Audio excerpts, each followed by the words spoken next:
All right, so let's get started. Welcome to Teams Administration 101. Today we'll be covering Microsoft Teams and how to manage, how to make sure all is okay, and of course to understand it as you're using it.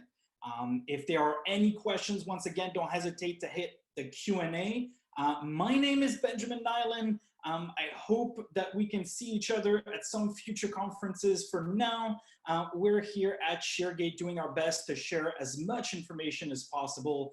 I'm as well a Microsoft MVP and Regional Director, but today I'm just speaking to you as another person working with teams and making sure to share as much as we can.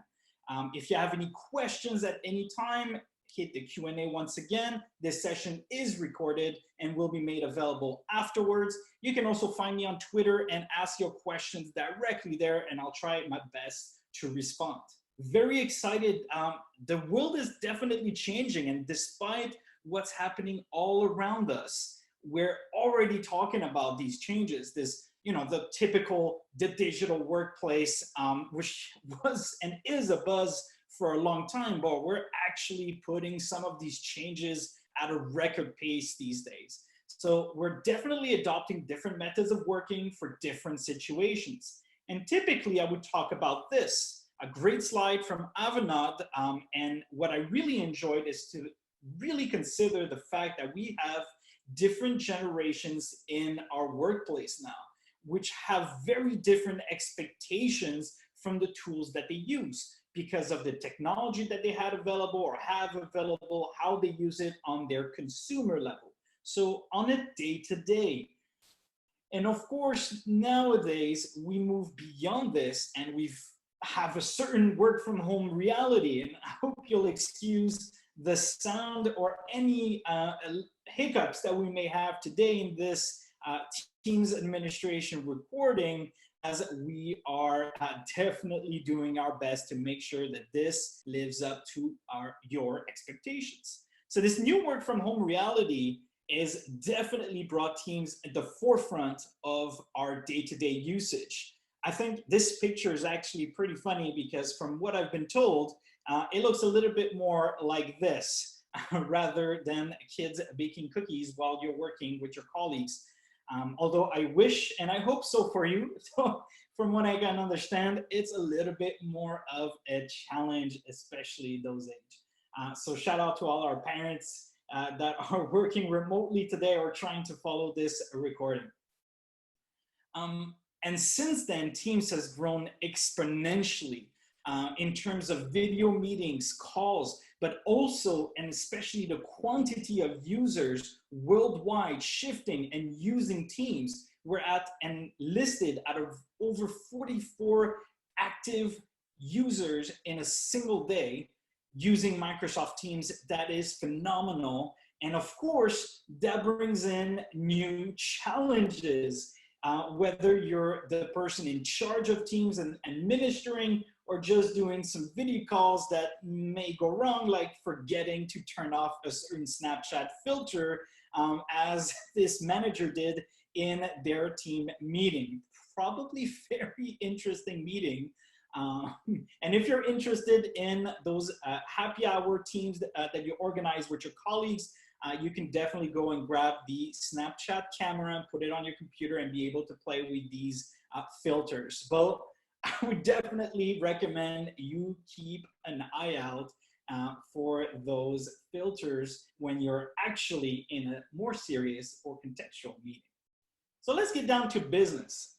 What is this Microsoft Teams that we keep talking about everywhere? And I get the feeling that often it's like this magical unicorn that once you put this said Microsoft Teams in your organization, all your problems are going to magically go away, and it's the solution to everything in your org in terms of being able to work remotely, being able to work at fast pace with chat, and centralize all of your work. And I'm going to dive deeper into those concepts because that's really great when we're talking about it. So what is this Microsoft Teams that we're often talking about? Well, it's the unified communication and collaboration platform that combines persistent workplace chat, video meetings, file storage, including all of our collaboration on files, and application integration. Now, this is taken exactly from Wikipedia and is the definition that we often see with Microsoft Teams. Microsoft has added an extra word or sentence, a tagline, if you will, and considers it the hub for teamwork. So it's really the central location where every aspect of teamwork, not to be confused with communications or intranets, we're really focused here on teamwork. And it's important, I'm going to cover that in a bit, because there's some nuances there that will have an impact on how you manage all of this Microsoft Teams around you. In short, when we're talking about Teams right now, we're often talking about chat. This could be one-on-one chat or one-to-many chat or little group chats, or it can be what is ironically called a Teams team, where you will have a group of people or team working together and chatting together. We'll have meetings, obviously calling, apps and workflows, and general collab concept. So when we're talking about Teams, often it quickly goes to this thing that's going to be able to do all of this and of course solve all of our problems.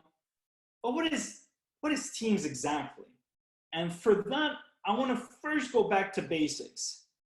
Oh boy, you're probably thinking, like, am I in the right session here? Because I'm not sure I want to talk about basics. I want to go into managing teams. Like, I know what it, don't worry, we're going to jump into those. But it's important that we're all in a baseline and we all start fresh with the same concepts. So when you jump into Teams, it's important to understand what's what inside of it. Where does chat from? What is Teams? What is the calendar? What is calls? And it really is this location that allows you to jump between chats or group chats, or if you have a Teams team, which is a persistent location for your teamwork to happen in conversation. We'll talk about channels, we'll talk about files, we'll talk about notes, we'll talk about connectors, but really this persistent location for your project, for a team, for a department, for whatever that needs to get done.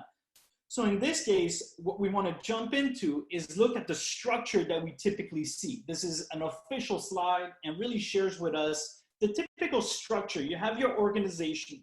Within your organization, you have the teams that you create. And within them, you'll create channels that are usually to organize based on topics. And within these channels, you'll be able to use conversations. So that's the actual chatting functionality. You'll have your files on which you work with, your notes, your tabs. That is really the big power of Microsoft Teams. And then connectors that allow you to bring in information from outside directly into the conversation. So very quickly, I know the basics. A lot of you have probably got this down. So I'm just going to navigate quickly on my screen here and switch to a version that is on the web. So Teams can be available obviously as a web experience or as a desktop app experience. There's a difference. In fact, I would talk to you about that, especially in the context of remote work, if we're talking about that today. The web app will have a better sense of security for a lot of administrators because there's nothing on people's personal computers, whether they're laptops that you provided them. It's all controlled and the latest experience directly on the web. With the desktop app, of course, there's an added layer of risk, as always when we have applications installed on our users' computers. But the desktop app will likely perform better for videos and calls because it has caching mechanism that allows you to have better experiences in terms of that performance. So if you know you're going to be big on video calls and audio calls with Microsoft Teams, probably recommend people install the app and use Teams directly from the app instead of the web experience. So here we have the web experiences. As we navigate very quickly, we have the activity feed that's going to show you all your notifications and everything happening related to you. Now you can manage, and I strongly recommend as individual users to navigate to your account and manage your notifications. Now this is not really Teams administration for all, but it's a quick tip while we're here, as you'll probably get a lot of tickets or queries from your users as to, man, I get so many notifications. How can I tailor these and that's directly in their account.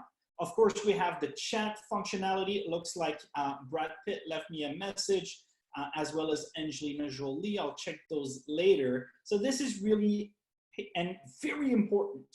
Chat is very different in terms of how it will work as structure. You have your teams here, and we have everything that is your various teams. Within your teams, you'll have your channels, which often organized by topic. And then what you'll find here at the top, whether it's files, and we'll navigate to those in a couple of minutes, or the big power of Microsoft Teams is the ability to add tabs. And if you're structuring or starting with teams, if you start a new team, you want to make sure that the tabs are pre-created, or start one as a template so that you can recreate quickly based on projects, based on whatever things you think will come often. A manager, there's a way to automate this with PowerShell as well, so every manager automatically gets a team for their direct report. So there's all these capabilities, which I'm sure you've heard of many times before, but it's important to cover. So basics, you have your personal calendar available here, you have your calls, you have access to your files, which is in your OneDrive for Business, you have other apps that you can quickly link here, and of course, we are today focusing on that Teams experience and the channels within it, and all of the management that goes around those. So let's jump back into our presentation for a second here. Now that we've navigated the basics of that team structure, how does it all work? When we're saying we want to manage teams, what is the architecture behind it all that we need to manage? How is all of this going to work?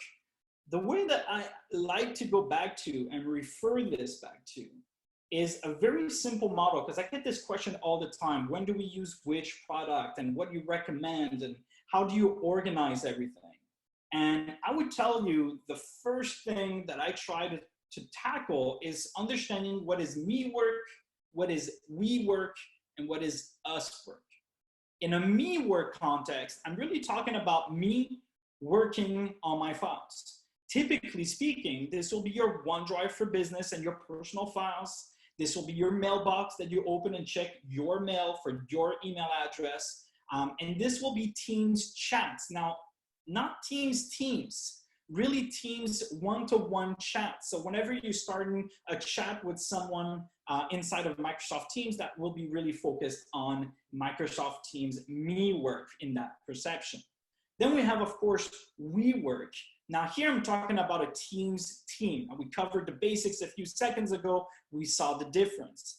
Of course, in SharePoint, we will talking about a team site, planner plan, shared mailboxes, a Power BI workspace, stream channel, and all of these concepts. So we work is more we together are going to get something done. We as a project, we as a team, we as whatever you want it to persist. And then finally, I find there's a third category, which will be us work, us as a division, us as a department, us as a company, us as the team that wants to share the accomplishments. And in this perception, I'll be more talking about home sites. We'll be talking about communication sites. We'll be talking about Yammer.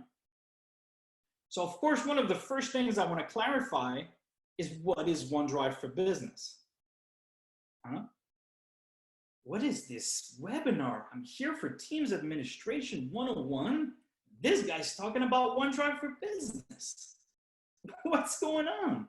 It's all related. Believe me, it ties together more than you can know, because what you need to manage is not only Teams by itself, and you'll see it really goes much beyond all of these concepts. So what is OneDrive for Business? Very quickly, let's navigate to it. OneDrive for Business, very straightforward, is your experience for all your files as me type of work. So if I go to my OneDrive for Business here, I'm gonna have my personal area for files. And as you can quickly see, I'll have my Outlook email attachments, but I'll also have my Microsoft Teams chat files stored here, as well as access to recent files. And I'm not gonna do a OneDrive for Business demo here, but it's important to understand that it's the files experience for your me work, your personal work.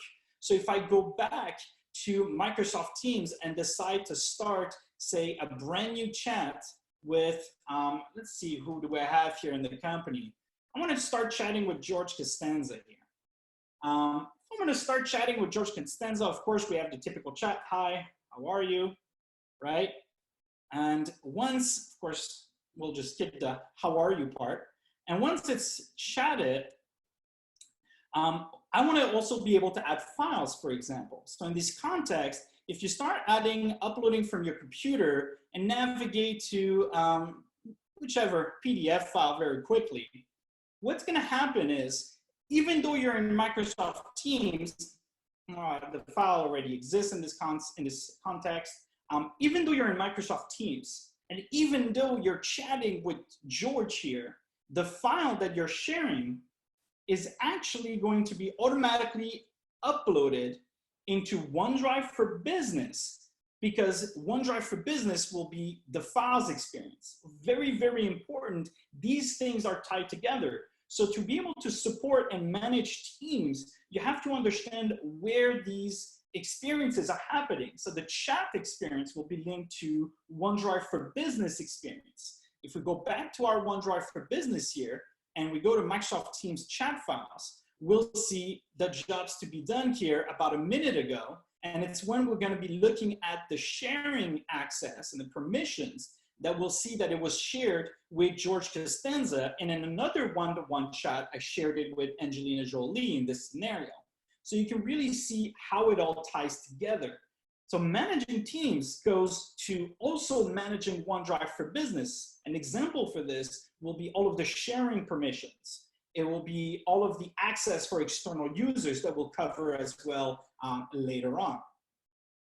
So let's go jump back into this for a second. So that's why we have to talk about what OneDrive for Business is. And in the same context, we need to talk about where is or what is SharePoint. So OneDrive for Business and SharePoint is actually the same technology, but we won't tell that to everyone out there. It's actually SharePoint all around. OneDrive for Business is more like a personal experience SharePoint for you and yours only, and access to all your files easily. So it's your files experience for OneDrive for Business, and SharePoint, such as team sites, will be the experience as a team site to store your files, create pages, manage content stored in lists, which will be tied to Teams team, as we will see in just a second. So as we dive into Teams Administration 101, the first lesson that we have here is to understand where things are stored.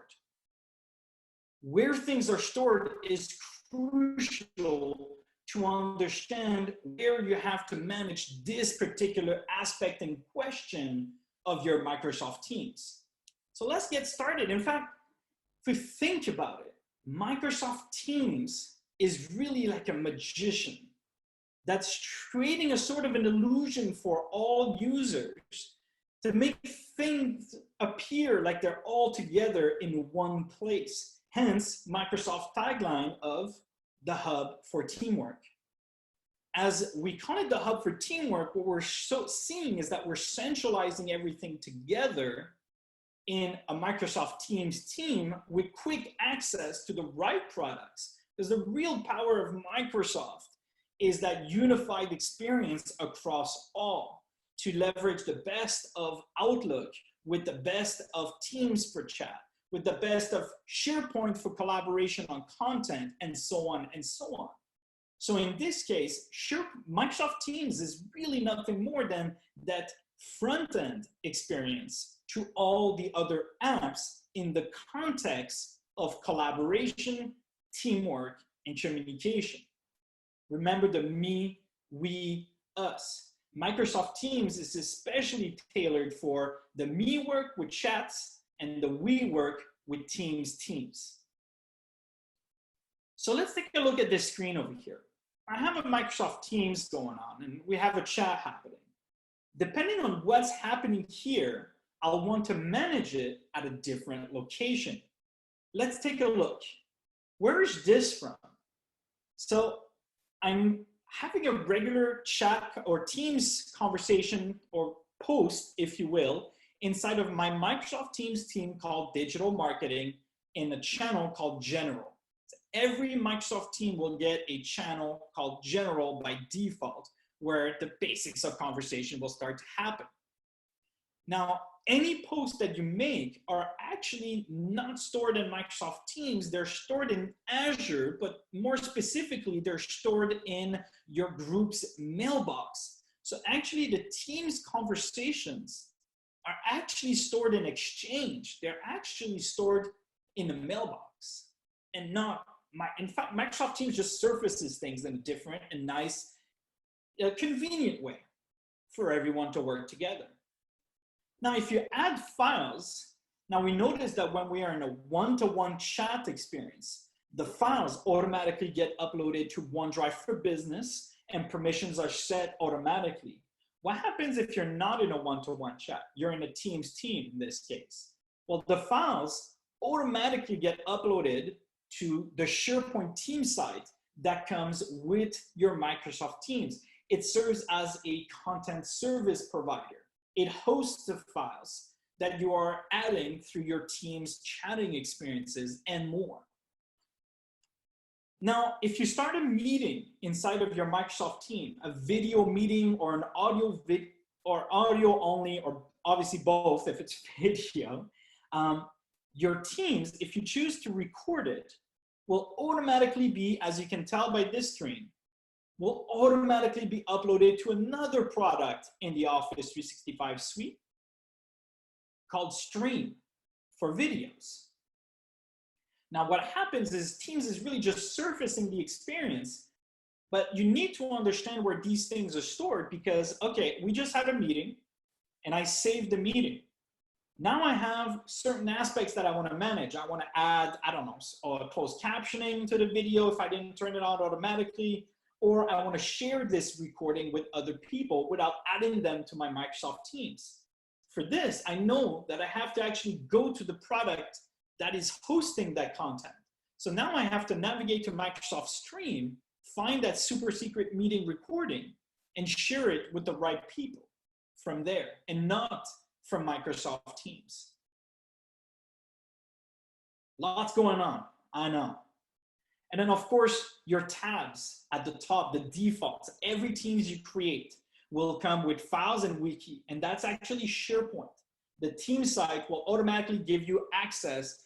Files is the default document library that comes with a SharePoint team site, and it allows you quick and easy access. Now, SharePoint has immense capabilities for metadata and content management and going beyond the experience of just adding files to conversation, but you can choose to use it or you choose not to use it. But if you want to manage your files that are inside of Microsoft Teams, what you need to manage is not Teams itself, it's actually the SharePoint environment. So you'll need to go to the SharePoint Admin Center, find the site that was created for this team, which will have the same name, and from there, be able to manage it. Now, what happens is every Teams channel will automatically create a folder in the SharePoint document library. So as I create a site called, a Teams called Digital Marketing, automatically a team site gets created called Digital Marketing. And for every channel created inside, a folder is created in the document library to be able to represent the right content to the right location inside of Microsoft Teams. It's really a trick to be able to show you the right content. And then lastly, which I think I missed here, I wanted to make sure that I show you here, is all the way in the top right corner, the group's membership or the team's membership and the team's basic settings, which we call the group settings, they're actually stored in Active Directory. So when you're looking at Microsoft Teams and you're looking to manage one of these teams or all of these teams, you have to first understand the architecture behind it. What's what and where is it stored and what do you want to control and how? Because the basic settings of your team are likely to be your group settings, and that's stored in Active Directory. We'll dive into groups in just a second. The files and everything around files inside of your teams is actually going to be in SharePoint, and that's going to be the SharePoint Admin Center. Your conversations are actually going to be stored in the mailbox, and your video meetings or audio meetings are actually going to be recorded in Microsoft Stream. And I'm skipping a whole bunch of other things because Office 365 or Microsoft 365 goes obviously much beyond that, with Forms, with Planner, and with every other product that exists in the suite that relates to teamwork somehow. Here we go. I hope you're ready for this one. It definitely, if here in this context, you have two types of organization. In my situation, you're either an organization that started out from SharePoint portals and SharePoint intranets. And in this case, you'll have a little bit more challenge of how this works. If you're a company that's starting out from Microsoft Teams that you won't know what I'm talking about, you're probably thinking, well, this is great. When you're in Microsoft Teams, as I mentioned, you'll be able to create channels. Channels typically allows us to organize by topics inside of a Microsoft team.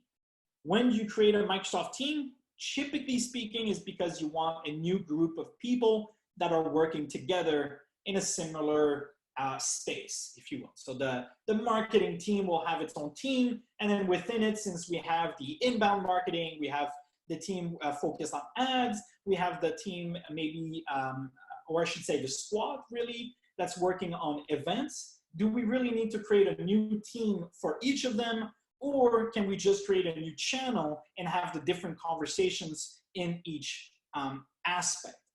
Now, sometimes you may want to create, and this was the highest requested feature for a long time, you want private channels. A private channel is within the context of your team. And don't worry, I'll go into a demo in just a second. But within the context of your team, we said we can organize things by channels for topic, for separating our conversation, but we still have everyone that has access to the team have access to all of the channels. There's no limitations there. So for that, you'll have to specify that you want a private channel if you want to limit the group of people from your team that will have access to this new channel. What happens behind the scenes since Teams is so interconnected to other products, and since there's one product that is more tied than ever to a Microsoft team, and that's SharePoint, to be able to create a new private space or private location for a channel within a Microsoft team, Microsoft had to create an entire new, what we call SharePoint site collection for that private channel. An entire new site next to that original. Okay, let's dive into the demo because that's a lot of chatting and sometimes can be hard to follow and figure out what's going on here. Quickly, you can very easily navigate your Teams channels and you can see which ones are private channels just with a look. So by seeing the private lock here, you know that you're in a private channel. When you're in your regular team, you have access to members. So one of the ways to manage them is obviously you go to manage teams, you see who's inside of this team. You can go to various ones and jump to who has access and who are members. Manage this one, you see our users, you can add members. We'll talk about all of these roles and responsibilities. And then you'll have your channels visible to you right here. Which ones are shown, which ones are shown for members, which ones are not. And you'll have the ability when you create a new channel to choose whether or not it's going to be standard or it's going to be private. Before I create this, I want to show you the basics here. If I click on Files and we see the document library or the SharePoint portion of this Microsoft team and open up our SharePoint quickly on the side here that is attached to it, you can see with the URL that we're still in the site related to this Microsoft Teams. If I look at the document library, I can see my two channels, so the general channel and the SEO channel. And as a member of the team, I can access freely to all of this content and all of these channels. Perfect. Now, in some contexts, I may want to be able to create a new channel that's going to be private. We'll give it a name. We'll call it private because I have no imagination. click on next over here.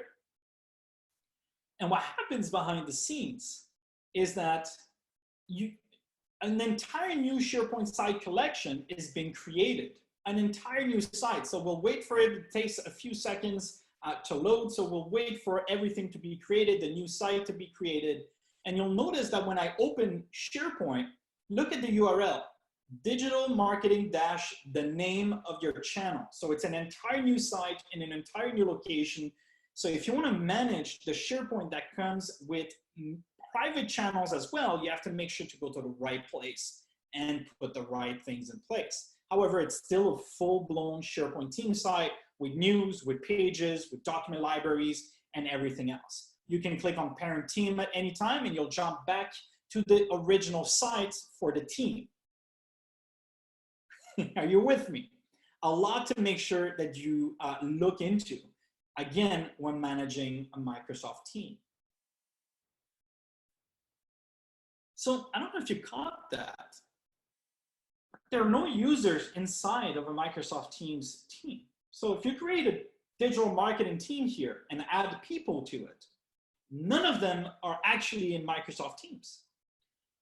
Microsoft Teams is that magician that makes everything seem and appear together. In fact, everything is actually stored in Active Directory. Since the dawn of time, users are created, stored in Active Directory. Ever since we did file shares, we would first create our users and we would put them in security groups. And then we would go to our file share or folders and we will grant them access through those security groups that include users. Everything's exactly the same, whether you're in Teams, whether you're in SharePoint, all of these products leverage Active Directory as what we call a membership provider. It provides user membership, who belongs to this and who has access to it. So Active Directory will have your users and their settings. It will have security groups and their settings. If you're familiar with security groups, it's something we've had since a very long time. And now we're going to start talking about something new called Office 365 groups, and actually been renamed to Microsoft 365 groups through this whole new license and naming change, really. So actually, every single team that you've ever created and the users that you add to them, they exist in Active Directory. But first and foremost, every team that you create has actually been stored in Active Directory first as an Office 365 group. So let me clarify that a little bit. Actually, let's go jump into it very quickly. Right now, I'm inside my Microsoft Teams and I have digital marketing. Now we said that some of the basics of the settings here, so whether they're the Teams settings or they're the membership, are actually stored in Active Directory. So for that, I'm going to go to portal.azure.com. I'm going to navigate to Active Directory, click on Groups, and here I'm going to find all of the security groups version 2.0. We call them Office groups or Microsoft 365 groups if we go with latest naming. And we will see digital marketing, an Office group. And if we click inside of it, we will see the settings, the properties of the group, which has been granted access to this Microsoft Teams. So the group is called Digital Marketing. Its members is Benjamin. And if I add people, I can do it here as well. I'm going to have properties that I can look into here as well and change them, such as the group name, the group description, and other governance things such as sensitivity labels. I can ask to do an access review, again, which we talk more into the governance aspects. The idea here is that Microsoft Teams surfaces things from everywhere, but it's really Active Directory that stores your users, your security groups, and this new concept called an Office 365 group. I mean, a Microsoft 365 group. So what is that exactly? I've covered it quite a bit for many years because it's been confusing since 2015 for many of us, but it's getting a whole lot better. First, let's understand the difference between security groups and Microsoft 365 groups. So both of these objects are stored in Active Directory. And both of these objects is a container for people.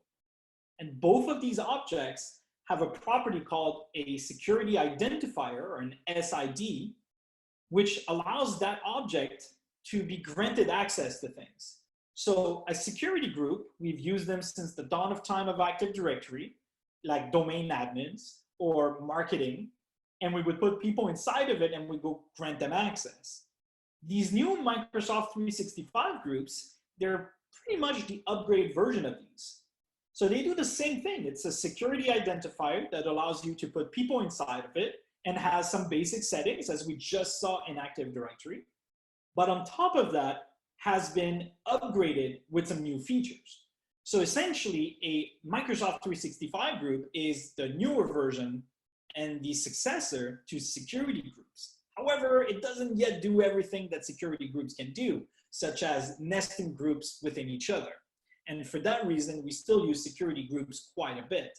But you can take your Microsoft 365 groups and grant them access to whatever you want in the same way that you would do security groups. They're stored in Active Directory, and that's that. One of the big differences in these groups, these new Microsoft 365 groups, is that once you put people inside of the Microsoft 365 groups, you can actually have a separator of roles within it.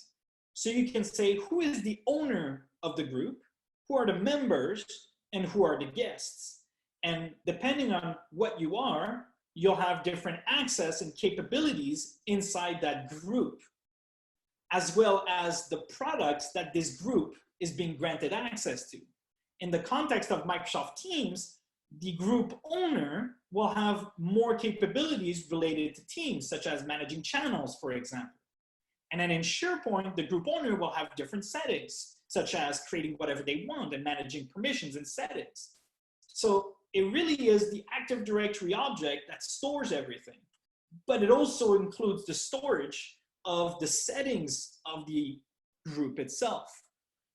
What's interesting of Office 365 groups, there I go again, Microsoft 365 groups, is that they're actually surfaced everywhere in many different ways. So if you go to Outlook and you look at your shared mailbox, you'll be able to change some of these settings. If you go to SharePoint and you want to change some of the SharePoint's team site settings, you'll be able to surface and change some of these. And it's the same way in Microsoft Teams. When you're editing your Microsoft Teams settings, such as name, such as description, such as members, and any other setting, you're actually changing the central location, which is your Active Directory group itself. Here is how it actually all works behind the scenes. And we're going to create a quick Microsoft Teams in a second to understand that impact. First, you have Active Directory at the very top. It's the membership provider. It's where you create security groups, put people inside of them, and grant them access to things. The difference here is that as soon as you create one of these Office groups or Microsoft 365 groups, it automatically goes and creates these products, a space in each of these products. So it automatically goes to Exchange and says, hey, Exchange, how you doing today? You know. And Exchange will say, well, if you want, I can create a shared mailbox for this group of people that you have. SharePoint will say, I can create a brand new team site. And Teams will say, well, I can create a new Teams team. And Power BI, if you have Power BI Pro, will say, I can create a workspace for you, planner plan, and so on and so on. And if you want to extend all of this, you can, of course, by adding in each of these products the right type of extension. So you can use Flow or Power Automate, really, and Power Apps. You can use the SPFX or the SharePoint framework when you're in SharePoint. You can use connectors and bots and Teams. So any which way you want to customize the right product, right? But the source of the global settings and the membership is actually the group object in Active Directory. So hold on a second, Benjamin. How come it says Teams is optional in your screenshot just now? You have to pay attention to how teams are created in your organization. Depending on how you create them, as we noticed, different things will happen. So when we create a Microsoft team, let's go here and let's click on, I want to create a brand new team. You have two options and they're crucial for the management of your Office 365 and the teams within it. Because people will either create a new team from scratch or create from an existing. Now, create from an existing may sound like you're going to do a create from template, but it's not just that. It actually is two scenarios. It is possible to create an Office 365 group and all of its products without Microsoft Teams attached to it. So if you don't create from Microsoft Teams, if you go to SharePoint and you decide to create a new team site, if you go to Planner and you decide to create a new plan, if you go to Outlook and you decide to create a new Outlook group, whatever product you decide to go to and you decide to create a new workspace for it, Teams will not be included. If you want to attach a Microsoft team, you'll have to click on create from an existing Office 365 group here, because that's the source object above all of these products, and you'll be able to attach a Microsoft Teams to it. Otherwise, you can copy an existing team, its settings, its channels, everything that it has by default, and this is more like creating from a template, but this is really joining than create from. So be very careful, because actually Microsoft Teams doesn't check for duplicates either. So it's possible for someone to create a SharePoint team site, call it marketing, and then not knowing that they can join a Microsoft team to this existing team site because everything is linked to an Office group or a Microsoft 365 group at the top. Instead, they will go to Microsoft Teams and create a new team, which will duplicate everything once again. So it will create an entire new team with a new team site with everything. So you have to be careful here. When you create a new team from scratch, for example, you'll be able to choose from three options. Either it's private, that means everyone can see the team, but no one can join it unless they get permission to join or get invited. A public team means everyone can see it and everyone can join it at any time. And lastly, we have an org-wide that as soon as you be part of the company, you automatically join this. Now, this can be just a general giant teams, but it can be where, the CEO corner, where every month, or the town halls, and you want everyone to automatically be joined when they join the company to this team. This is the way to do it. The most popular one's obviously private. You give it a name. We'll call it ShareGate Webinar in this case. We'll click on create. And what happens now, we know, because Teams is way beyond the magician that it does, it goes to SharePoint and creates a new team site. Whoops, that's not how you spell George. It goes into first Active Directory and it creates the new Office group inside, or this new security group. It goes to all of these different products we talked about and creates that space. And that space is shared and managed through a shared navigation to quickly access one or the other, as well as a centralized membership provider in Active Directory. What happens now is that if I go to my Active Directory and I decide to look at all of my groups and navigate all the way to ShareGate Webinar, I'll notice a brand new Office group, so a new security group, if you will, called ShareGate Webinar. And I can manage its properties or its descriptions. And if I look at the members, I'll see George, Angelina, and myself all here. All right, let's continue, but definitely pay attention to how all of these groups get created. The next step is obviously managing all of these different products using the different roles that you may have in your organization and their different admin centers. Managing teams is not just with the Teams admin center or just with the Teams admin role, and you'll quickly figure that out. I hope you're friends with your Active Directory person, with your SharePoint person, and with your Exchange person. Now, luckily, in many cases, it turns out that all of that is you and you're by yourself and managing in the entire environment. In this case, you're the global admin, you're the groups admin that allows you to create and delete groups only in Active Directory, Exchange admin, SharePoint admin, and Teams admin.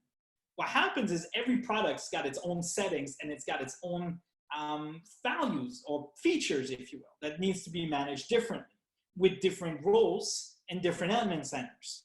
But when customers or end users are talking to you about Teams and they have an issue here or there, you don't know in which product they're having an issue with. Because they may say, I can't figure out how to share the Teams recording we did. In actual fact, it's in Microsoft Stream.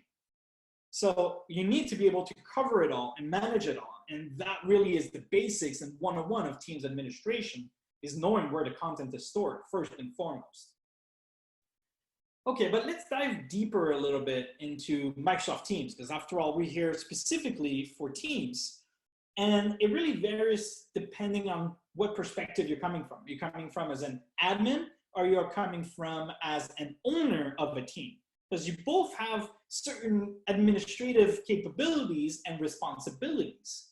So as an admin here, what we'll cover is we will really see the Teams admin center. I'll jump into it very second. I'm not going to read every setting. I think you'll be able to read all of these settings and figure out, but I want to point out a few and understand how all of this works together. In the Teams admin center, you'll have things related to org-wide settings. This is typically where we're going to start from. You're from there be able to create policies for Teams creation, policies for messaging, policies for meetings, and policies for phones. Policies is a group of settings that you can then apply to individual users. For example, I'm not too keen on private channels being used and created everywhere in my environment. Perhaps I'll create a default policy that disables the creation of private channels, and then I'll enable through a policy the ability to create these private channels that create a new SharePoint site to the right people in my organization that I trust and that have received the training. It's all about figuring out what is the best way for you to manage that environment. Of course, we always prone a self-service approach that allows people to create what they need and get work done, but you need to also be able to follow your company's rules and compliance across everything. We talked about the different types of teams that exist, whether they're private or public, and there's also the concept of archiving a team, deleting a team, and the soft delete aspect that happens. And lastly, we have this concept of tagging that may not be exactly what you think. So let's jump in to the Microsoft Teams Admin Center here. As you arrive to the Microsoft Teams Admin Center, let me point out here at the bottom left, the Call Quality Control Dashboard. During these times where we are all doing a lot of meetings and a lot of video calls, and you may want to check the quality dashboard to figure out what's the performance like, what are the calls like. It gives you a lot of insight on potentially where your issues can be, if you have any. Today, this is a different story. I mean, used it a lot when we're talking about internal teams. So when we're at the office and everything's connected to the network, I can pinpoint a lot easier. Is it a network problem? Is it a device problem? Is it a issue or setting problem? Today is a lot different because we have people all over the world and different houses, and we have to take into consideration their network. So it gives a lot of insights, and I encourage you to check. First, let's check out and analyze this very quickly. So of course you have your teams, and in this case, I will go very, very quick. You have all of your teams in one location, you have their information, and you can typically have everything from one shot. You have their classification or their sensitivity label. If you're using that, you have their status, whether they're active or archived, which brings me to the whole archiving concept. Might as well talk about it right away. You can do this as the admin, which I am, or you can do this as the owner of the team that had created the team or was just an owner. When you choose to archive a Microsoft team, it's actually not going to do anything with it except kind of lock activity inside of it. It stays where it is. It goes into the navigation of your Microsoft Teams in a section called Archived when you're looking at all of the teams you have in your environment. And if you want, you can choose to make the SharePoint site read-only for everyone that is a team member. Now, that won't impact necessarily all the sharing that you had done in the site. So you just have to make sure that it's as read-only as possible if you don't want people to change well, how could I say, the state of the team site and how it was when you decided to archive it. So it archives and really is more of a lockdown. So what happens is great for making that state, but you have to take into consideration and be careful that the content is all still available, which is one of the big challenges when things stay too long, especially as we create multiple teams everywhere all the time. Navigation becomes a struggle, but mostly search becomes a struggle because you start seeing things from everywhere since the SharePoint is still accessible. So definitely a good start to archiving, but I definitely recommend more robust solutions for archiving where we actually remove the content and keep a tidy environment. You have your org-wide settings where we'll talk about Teams settings here. Now, in this case, again, not going to go over every aspect. There's a lot to cover. There's some basic things. As we know, when your users are in their Microsoft Teams, if they click on files, they can actually show their SharePoint files, which is the default, but they can also add cloud storage and merge it all together. Cloud storage means third-party cloud storage. If you are not okay with this, you can definitely disable these services for the entire organization and never have to deal with that again. Otherwise, you can manage this on a per team level. So you have a number of settings here. The one I really want to focus on is tagging. Tagging allows you to create words that allows you to, in the chat of Microsoft Teams, when you use this tag, so at urgent, or at everyone, or at first line workers, will automatically ping a notification to the people you include in these tags. So who is allowed to create tags? Team owners and members, or no one.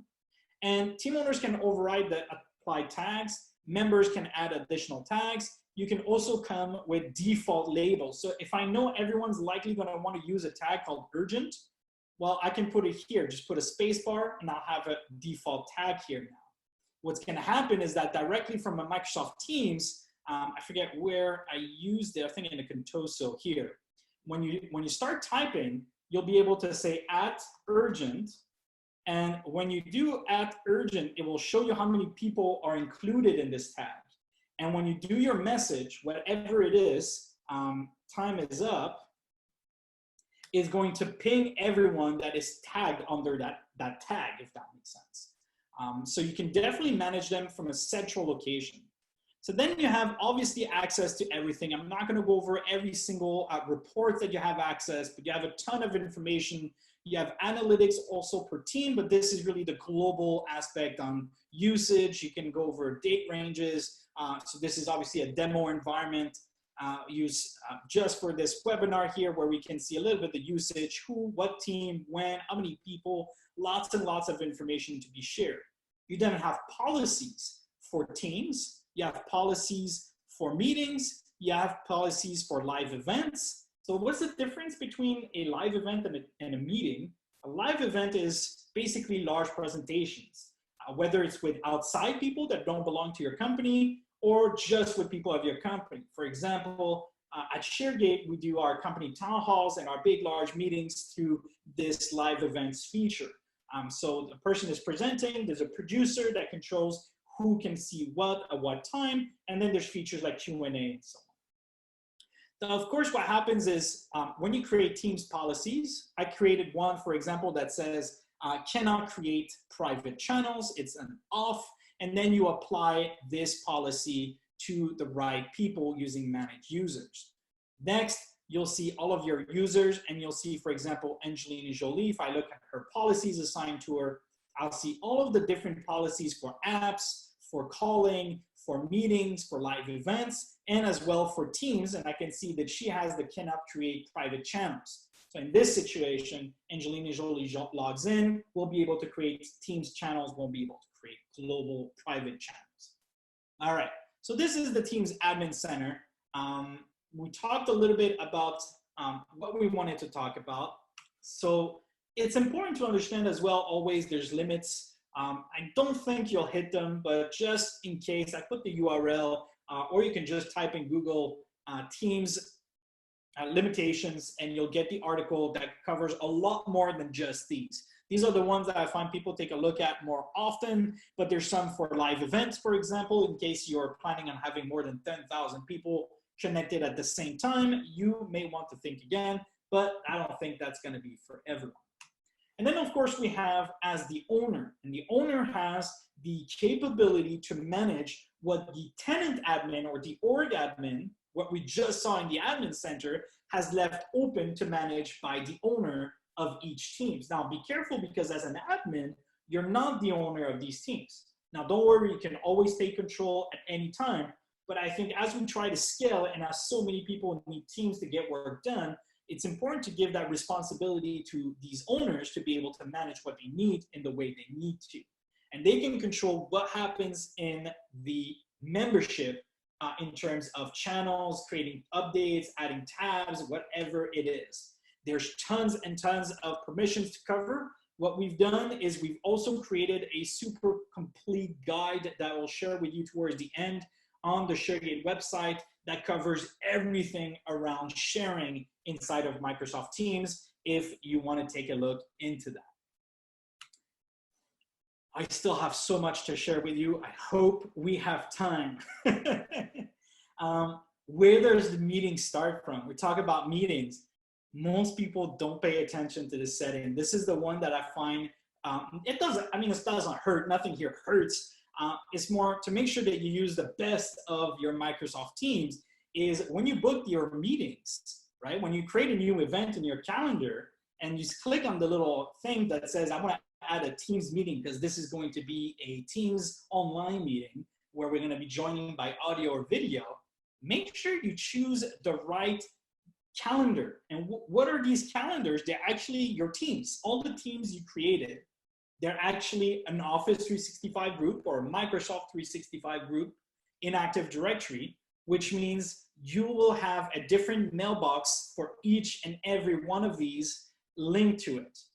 And here, when you're in your calendar, click on the little drop down that says calendar here in the top left, and make sure that before you send out your meeting request, you are inside of your Teams team. Why? Because now the Teams doesn't belong to you, the meeting doesn't belong to you, it'll belong to the actual Teams team or the shared mailbox that comes with it if we're being more technical. That means it's going to be stored there. That means if there's a recording, it's going to be recorded in the appropriate location.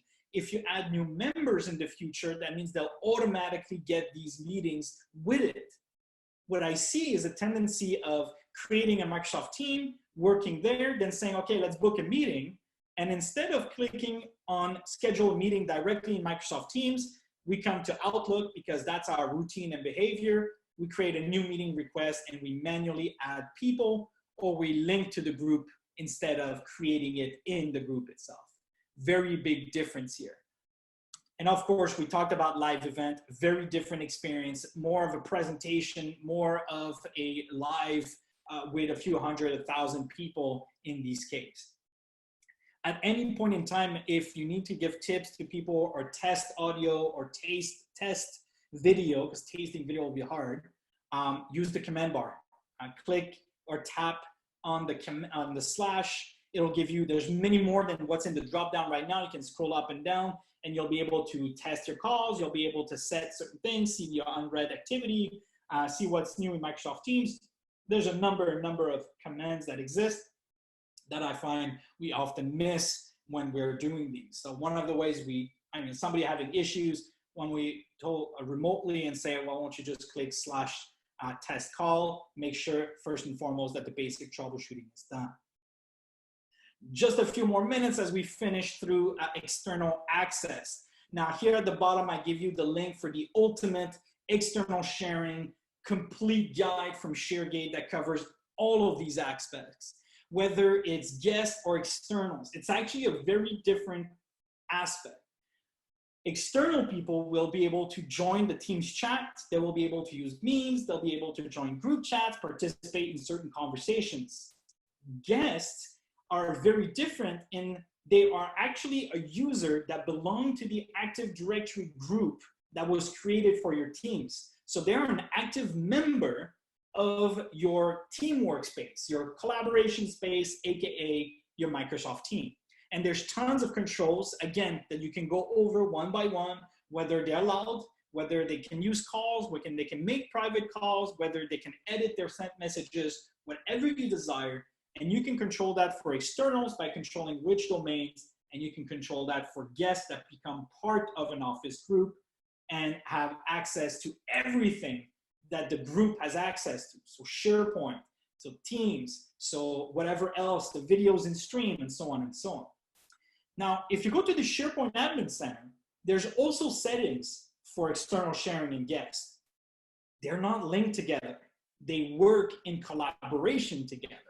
So if you go to your Microsoft SharePoint Admin Center and you bring this down below new and existing guests, for OneDrive and for SharePoint, you're actually hurting the Teams experience for chat and the Teams experience when we're talking about external users or guests. So it's not to manage just in one place, it's to manage it in both places. In fact, there's even more that you can do directly inside of Active Directory. So if you go straight to the source where we manage users and groups, you'll have even more capabilities available to you. Now, I've shared a lot through this Teams 101 administration, but there's so much more. In fact, a lot of it is through PowerShell. For example, if you want your groups or your teams to be hidden, it's through PowerShell. Whether you want to hide the membership or you want to hide it from the global address list when people are using the GAL for emails, for example. Or you want to make the calendar that comes with the Teams team in read-only for the members. That's again in PowerShell. So there's a number of commands that you will evolve into using PowerShell rather than the administration environments. And again, you have to go to the Exchange Admin Center for the Exchange portion, so the Outlook, the mailbox, the shared mailbox, even the conversations that are happening in Teams, which are stored in the mailbox. You'll have to go into the SharePoint Admin Center and so on and so on. Now, that said, all of this is the basic administration, and you have to go over even more for governance. What happens for the life cycle? What's the naming policies in place? What's the end of life? How do we deal with the soft delete and restore? So when you delete the Microsoft Teams, it'll delete everything, the SharePoint Teams site, everything that is attached to the Office group, including the group in Active Directory, everything. You have 30 days to retrieve it if you want to retrieve everything. Otherwise, it's gone, right? Once you delete, it's gone. Managing guest access, policies. In fact, you have something called sensitivity labels that you can add to your groups, because Teams is just the meetings, the chats, the conversation, as you learn now. And the cross-product settings, they're actually and often stored on the Active Directory object behind them, which is the Office group. So when you want to set naming policies, when you want to set expiration policies, when you want to set a sensitivity label that's going to block external sharing, for example, or automatically add a watermark to your documents within that team, which is really inside SharePoint, anytime you're thinking cross-product, you're going to have to look into the Compliance Center, you're going to have to go into Active Directory, and I've put the links here just for you to have if you want to dive in deeper. However, if you enjoyed this session, going to the level 300 of it, we've already recorded this webinar. You can go and play it right now when we dive deeper into the governance and control aspects of Microsoft Teams and the Office 365 groups behind them. There, we'll talk about automating lifecycle, we'll talk about sensitivity labels, we'll dive deeper into external sharing, and so much more. Just search for Deploy Microsoft Teams and stay in control, because we know that's going to be with us at ShareGate. Okay, I had to. Microsoft has also great content. Successwithteams.com, which opened the door to a lot of content. Microsoft has also done some specific content around remote work these days, but really Teams remote work or Teams day-to-day, very similar experiences in management. Except for troubleshooting network problems, and tons of live demos or practical guides.